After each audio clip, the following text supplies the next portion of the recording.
নমস্কাৰ, এটা নতুন ভিডিঅ'লৈ আপোনালোকক পুনৰবাৰ স্বাগতম জনাইছোঁ। আশা কৰোঁ আপোনালোক সকলো ভালে কুশলে আছে আৰু ময়ো আছোঁ ভালে কুশলে। আৰু যি বতৰটো আচলতে অলপ বেয়া আমাৰ ইফালে, আপোনালোকৰ ফালে কেনেকুৱা জনাব যে এই আবেলি সময়ত মানে অলপমান বতাহ ধুমুহা ঠিক নহয় আৰু বৰদৈচিলা অহাৰ নিচিনা মানে খুব বেছি বতাহ হৈছে। ধুমুহা টাইপ নহয় আৰু কিন্তু বহুত বেছি বতাহ।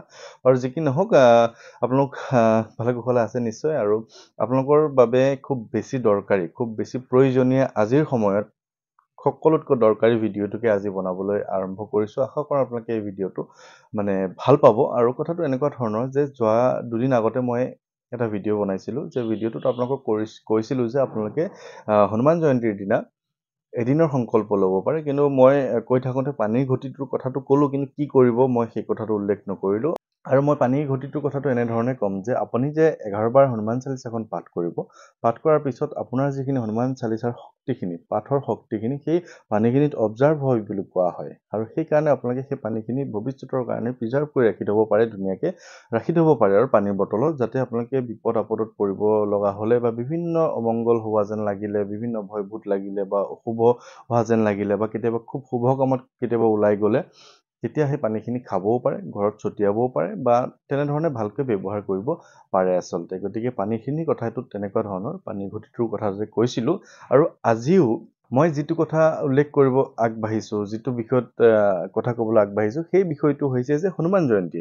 হনুমান জয়ন্তীত যিসকল লোকে বিপদত পৰি আছে, যিসকল লোকে মানে ধৰি লওক নিৰ্দিষ্ট এটা উদ্দেশ্য লৈ সেইদিনা সংকল্প লৈ পঢ়িব, কিন্তু সকলোৰে আচলতে নিৰ্দিষ্ট উদ্দেশ্য নাই বা বহুতেই সংকল্প নলয়, কিন্তু তেওঁলোকেতো হনুমান মন্দিৰত যাব লাগিব, হনুমান জয়ন্তী পালন কৰিব লাগিব। কেনেধৰণে কৰিব সেই কথাটো একেবাৰে সহজ ভাষাত ক'ম, কাৰণ ইতিমধ্যে ফেচবুক ইউটিউবতো ভৰ্তি হৈ গৈছে। আৰু মই বিভিন্ন ধৰণৰ মানে মোবাইলটো ল'লেই কেৱল হনুমান জয়ন্তীয়ে দেখি আছোঁ। কিন্তু কিছুমান হিন্দী ভিডিঅ'ৰ সৈতে আমাৰ অসমীয়া কিছুমান নিয়ম কানুনৰ পাৰ্থক্য যথেষ্ট।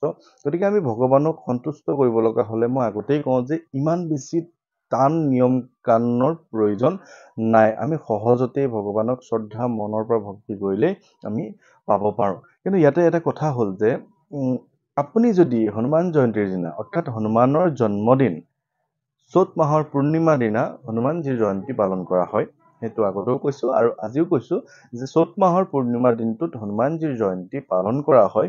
কিন্তু এটা কথা মনত ৰাখিব, আপুনি হনুমানৰ ভক্ত হওক নহওক, আপুনি কিন্তু ৰামৰ ভক্ত হ'ব লাগিব। প্ৰভু যেতিয়া ৰামচন্দ্ৰৰ আপুনি ভক্ত হ'ব, তেতিয়াই কিন্তু আপোনাক হনুমানজীয়ে কৃপা কৰিব। গতিকে এই কথাটো মনত ৰাখিব যে আপুনি জয় হনুমান শব্দটো কোৱাৰ আগতে কিন্তু জয় শ্ৰীৰাম শব্দটো আগতে কোৱাৰ কিন্তু খুব বেছি জৰুৰী। কাৰণ হনুমানজীয়ে কেৱল ৰামচন্দ্ৰকহে বেছি ভাল পায়, নিজতকৈ বেছি। যিজনে নিজতকৈ বেছি তেওঁ প্ৰভুক ভাল পায়, গতিকে আমিও যেতিয়া প্ৰভুক ভাল পাম, তেতিয়া তেওঁ বেছি ভাল পাব। গতিকে তেওঁৰ যিখিনি কৃপা আমি পাব লগা হ'লে কিন্তু আমি ৰামচন্দ্ৰক আমি ধ্যান কৰিব লাগিব। আৰু প্ৰভু ৰামচন্দ্ৰক ধ্যান কৰিব লগা হ'লে হনুমান জয়ন্তীৰ দিনা আপোনালোকে ৰামস্তুতি কৰিব পাৰে, ইচ্ছা কৰিলে, নহ'লে জয় শ্ৰীৰামেই ক'ব পাৰে। জয় শ্ৰীৰাম 3বাৰ ক'ব পাৰে। তাৰপিছত আপোনালোকে কি কেইটা কাম কৰিলে আপোনালোকৰ সেইদিনা শুভ ফল লাভ কৰিব সেই বিষয়ে কওঁ যে 3টামান আপোনালোকে কাম কৰিব পাৰে। প্ৰথম কথাটো হ'ল যে আপোনালোকে হনুমান জয়ন্তীৰ দিনা হনুমান মন্দিৰলৈ যোৱাটো কিন্তু খুবেই জৰুৰী বা দৰকাৰী। আপোনালোকে ৰাতিপুৱা শুৱাৰ পৰা উঠি সোনকালেই হনুমান মন্দিৰত সেইদিনা যাব। বহুত বেছি ভিৰ থাকিব, কিন্তু আপোনালোকে নিজৰ যিটো লাইন, আপুনি যে নম্বৰত পৰিছে সেই নম্বৰতে কিন্তু আপুনি নিজৰ সেৱাভাগ আগবঢ়াব। কাৰণ আপোনাৰ আগত যিজন ব্যক্তি আছে, তাৰ আগত যিজন ব্যক্তি আছে, তেওঁলোকে প্ৰত্যেকেই নিজৰ নিজৰ এটা উদ্দেশ্য লৈ, প্ৰত্যেকেই নিজৰ নিজৰ এটা মনোকামনা লৈ ভগৱানৰ ওচৰত সেৱা ল'বলৈ আগবাঢ়িছে। মই এই কথাটো এইকাৰণেই কৈছোঁ যে মই বিভিন্ন ঠাইত বিভিন্ন মন্দিৰত দেখা পাওঁ, বহু চতুৰ চালাক মানুহে মানে আগলৈ যাবলৈ ভগৱানৰ কৃপা যাতে আগতে পায় বা ভগৱানক আগতে দৰ্শন কৰিব চেষ্টা কৰে, তেনেকুৱা বিভিন্ন ধৰণৰ হয়। সেইখিনিতে অলপ হুলস্থুলীয়া পৰিৱেশৰ সৃষ্টি হয়। আপোনালোকে নহয় বুলি কিন্তু নক'ব, আপোনালোকে তেনেকুৱা পাইছেনে নাই ক'ব। তেনেকৈ ধৰণৰ হ'লে কেৱল মোকেই লাগে, ময়েই কেৱল আগত যাম, তেনেকুৱা হ'লে হয়তো আপুনি কোনোবা এজনক পিছুৱাই আগলৈ যাব পাৰিব, কিন্তু আপুনি মনত ৰাখিব আপুনি কোনো কাৰণেই কৃপা নাপায়। হনুমানজী হৈছে এজন সৎ, একদম নিৰ্ভীক, সুন্দৰ ব্যক্তিত্বৰ অধিকাৰী এজন ৰামদূত। গতিকে তেওঁ কেতিয়াও অন্যায়, অনিয়ম এই কথাবিলাক ভাল নাপায়, মিছা কথা তেওঁ ভাল নাপায়। গতিকে আপোনালোকে তেখেতৰ পূজা বা তেখেতক আপুনি দৰ্শন কৰিব লগা হ'লে হনুমান জয়ন্তীৰ দিনা আপোনালোকে যি স্থানত আপুনি পৰিছে সেই স্থানতে লাহে লাহে আগুৱাই যাব। কিন্তু কথাটো এনেকুৱা ধৰণৰ, আগতে যিহেতু হনুমানজীৰ যিটো প্ৰভাৱ আমাৰ অসমত কম আছিল, এইবাৰ অলপ বেছিয়ে হ'ব। কাৰণ আপুনি নিজেই দেখিছে যে হনুমানজীৰ ওপৰত ভিডিঅ' কৰা মানুহ কিমান বেছি অসমত বৃদ্ধি পাইছে। গতিকে প্ৰত্যেকজন মানুহৰ পৰাই বিভিন্ন ধৰণৰ লোকে বিভিন্ন প্ৰেৰণা পাই আগবাঢ়িবলৈ আৰম্ভ কৰিছে। গতিকে ভিৰ যথেষ্ট হোৱাটো মানে আপোনালোকে দেখিবই। কাৰণ হনুমান মন্দিৰ আমাৰ ইয়াতে খুব কম আছে। অসমত অন্য মন্দিৰ, শিৱ মন্দিৰ হওক বা আমাৰ নামঘৰেই হওক বা যিকোনো আমাৰ যিখিনি আমাৰ আৰাধ্য দেৱ দেৱতা তেখেতসকলৰ যি মন্দিৰ যিমান বেছি আছে, হনুমানজীৰ কিন্তু মন্দিৰ খুব কম আছে। গতিকে কম মন্দিৰতে কিন্তু আপোনালোকে সেই ভিৰলৈ অপেক্ষা কৰিব লাগিব তেখেতৰ কৃপা পাবলৈ, আৰু তেওঁ সেইখিনি পৰীক্ষাও ল'ব আপোনাৰ ধৈৰ্য কিমান। গতিকে আপোনালোকে বৰ বেছি নিয়ম কানুন কৰিবলৈ নাযাব। সহজতেই যাতে আপুনি ল'ব পাৰে তেখেতৰ কৃপা, বা আপোনাৰ পিছৰজন মানুহো ৰৈ থাকিব, আপোনাৰ পিছত আৰু 10জন মানুহ ৰৈ থাকিব। গতিকে প্ৰত্যেকেই যাতে সেৱা ল'ব পাৰে তাৰ বাবে আপোনালোকে একেবাৰে সহজকৈ সৰুকৈ পূজা এখন কৰি বা সেৱা লৈ গুচি আহিব। এতিয়া কি কৰিব? আপোনালোকে প্ৰথম কামটো কি কৰিব যে আপোনালোকে কেইখনমান চালিচা কিনিব। আপোনালোকে ভক্তসকলক নিজৰ হাতেৰে দান দিব পাৰিলে ভাল। নহ'লে আপোনালোকে যিভাগ মন্দিৰত আপোনালোকে যাব, সেই পুৰোহিতজনক আপোনালোকে হনুমান চালিচা 3খনেই হওক, 5খনেই হওক, 7খনেই হওক, 11খনেই হওক আপোনালোকে দান দিব, যাতে সেই চালিচাখন আপোনাৰ যিখিনি মনোকামনাখিনি ডিষ্ট্ৰিবিউট হৈ যায় বেলেগ ভক্তৰ মাজতো। গতিকে আপোনাৰ যিখিনি আপুনি তেওঁক দিলে, তেওঁ বেলেগ এজন ভক্তক দিলে, বেলেগ এজনে ভক্তক দিলে, তেওঁ যে শান্তি যে পালে যে হয় মই চালিচা এখন পালোঁ, তেওঁৰ মনত যে যিখিনি মনত পজিটিভ এটা ভাৱ আহিল, সেই পজিটিভিটিখিনিও আপোনাৰ গালে হনুমানজীয়ে পঠাব। গতিকে প্ৰথম কামটো আপুনি সেইটো কৰিব। 2 নম্বৰত আপোনালোকে চাকি জ্বলাব কেৱল 3 গছ। আপোনাৰ ঘৰত 10জন মানুহ আছে, 5জন মানুহ আছে, আপুনি 5 গছ চাকি জ্বলোৱাৰ প্ৰয়োজন নাই। 3 গছ চাকি জ্বলাব। ঘিউ চাকি বা তেলৰ চাকি কোনো ধৰণৰ এনেকুৱা ধৰণৰ কোনো নিৰ্দিষ্ট কথা নাই, আপোনালোকে যিয়ে উচিত বুলি ভাবে জ্বলাব। কিন্তু 3 গছ চাকি এইকাৰণে জ্বলাব যিহেতু তেখেতৰ জন্মদিন উপলক্ষে তেখেতৰ বাবে আপুনি প্ৰথম চাকি গছ জ্বলাব। 2 নম্বৰ চাকি গছ আপোনাৰ লগতে আপোনাৰ পৰিয়ালৰ মংগলৰ কাৰণে জ্বলাব। 3 নম্বৰ চাকি গছ আপোনালোকে জ্বলাব গোটেই বিশ্ববাসীৰ বা গোটেই পৃথিৱীখনৰ সকলো বিপদত পৰি থকা মানুহৰ মংগলৰ কাৰণে আপোনালোকে জ্বলাব। তাৰপিছত আপোনালোকে ধুনীয়াকৈ সেৱা ল'ব, আৰু চালিচাখন আপোনালোকে এবাৰ হ'লেও হনুমান মন্দিৰত স্পষ্টকৈ পঢ়িব। শব্দ কৰি পঢ়িলেও পঢ়িব, মনৰ মাজত পঢ়িলেও পঢ়িব। বহুতে মানে শব্দ কৰি পঢ়িবলৈ অকণমান বেয়া পায়, মন্দিৰত সকলো মানুহ থাকে। গতিকে মনৰ মাজতে ধুনীয়াকৈ ধ্যান কৰি ৰামচন্দ্ৰক আপোনালোকে চালিচাখন এবাৰ পঢ়ি গুচি আহিব। আপোনাৰ কামটো সেইদিনৰ কাৰণে শেষ। গতিকে ইমান সহজকৈ আপোনালোকক কৈছোঁ, আপোনালোকে তেনেধৰণে কৰিলেই আপুনি তেখেতৰ জন্মদিনটো পালন কৰা হ'ব। বহুতে এতিয়া কিবা কিবি দিব বিচাৰিব তেখেতক। এতিয়া কি দিব? হনুমানজীয়ে গুড় ভাল পায়, হনুমানজীয়ে বুন্দিয়া লাডু ভাল পায়, হনুমানজীয়ে ভাল পায় চানা বুটটো ভাল পায় বা মিঠা পান ভাল পায়। গতিকে যদি আপোনালোকে ইচ্ছা কৰে, সেই যে আপুনি চাকি গছ জ্বলাব, তেখেতক যে উচৰ্গা কৰিব চালিচা কেইখনৰ সৈতে পুৰোহিতজনক, তেওঁক আপোনালোকে আগবঢ়াই দিব পাৰে। সেই বিষয়টো আপোনালোকৰ ধুনীয়াকৈ মই বুজাই দিলোঁ। তেনেধৰণে আপোনালোকে কৰিব। ইমান বেছি কঠিন নিয়ম নাই, একো কঠিনতালৈ আপোনালোকে যাবই নালাগে। কেৱল আপুনি আমাৰ মানে যিজন প্ৰভু হনুমানজীৰ আপুনি জন্মদিন পালন কৰিব লাগে।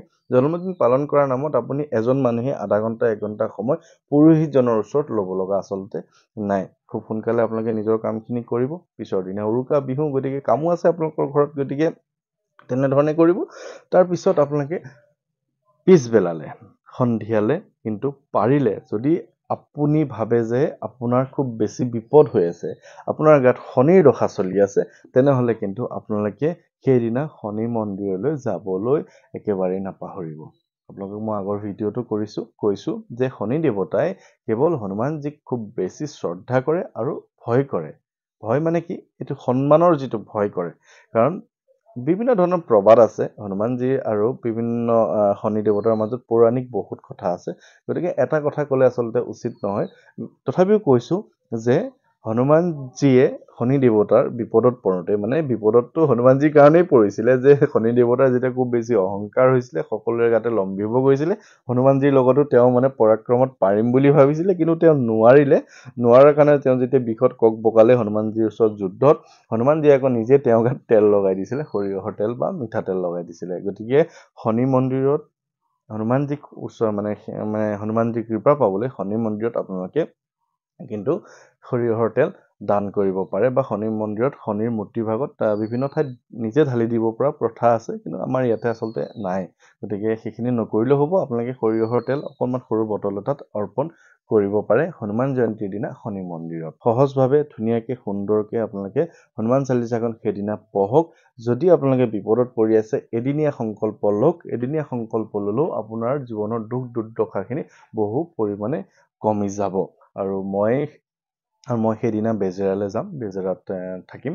গতিকে সকলো পাৰিলে ওচৰ পাজৰৰ লোক আহিব, লগ পাম। আৰু ভিডিঅ'টো বৰ বিশেষ দীঘলীয়া নকৰোঁ। এইকেইটা নিয়ম আপোনালোকে কৰিলে শুভ ফল পাব। চালিচা দান কৰিব, আপোনালোকে পাৰিলে গুড়, মিঠা পাণ, চানা যিটো বুটটো এনেকৈ দান কৰিবলৈ চেষ্টা কৰিব। একেবাৰে নোৱাৰিলে বুন্দিয়া লাডু 3টা কিনি এটা তেখেতৰ ওচৰত দান কৰিব, বাকীখিনি প্ৰসাদ হিচাপে আপোনালোকে ঘৰলৈ লৈ আহিব পাৰে। বিশেষ একো টান নিয়ম নাই, তেনেধৰণে কৰিব, শুভ হ'ব। আৰু ভগৱানৰ ভক্তিটো এনেকুৱা যে কোনেও এনেধৰণে ক'ব নোৱাৰে যে ভগৱানে আপোনাক কৈছে যে মোক এই বস্তুটো দান দিয়া, এই বস্তুটো মোক তুমি দিয়া, যে মই তোমাক শুভ ফল দিম।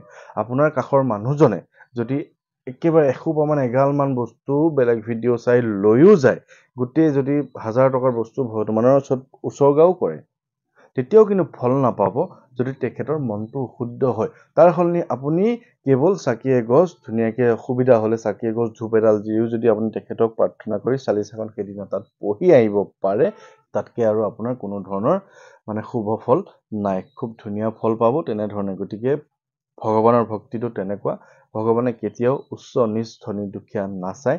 আপুনি কেনেধৰণে ভক্তি কৰিছে, আপোনাৰ অন্তৰাত্মা কেনেকুৱা, আপোনাৰ মনৰ ভাৱটো কেনেকুৱা, সেয়া তেওঁ ইতিমধ্যে গম পাই যায়। আপুনি বস্তু কিনোতেই তেওঁ গম পাই যায় আপুনি কি ভাৱত কেনেধৰণে আপুনি সেই বস্তু ভাগ কিনিছে।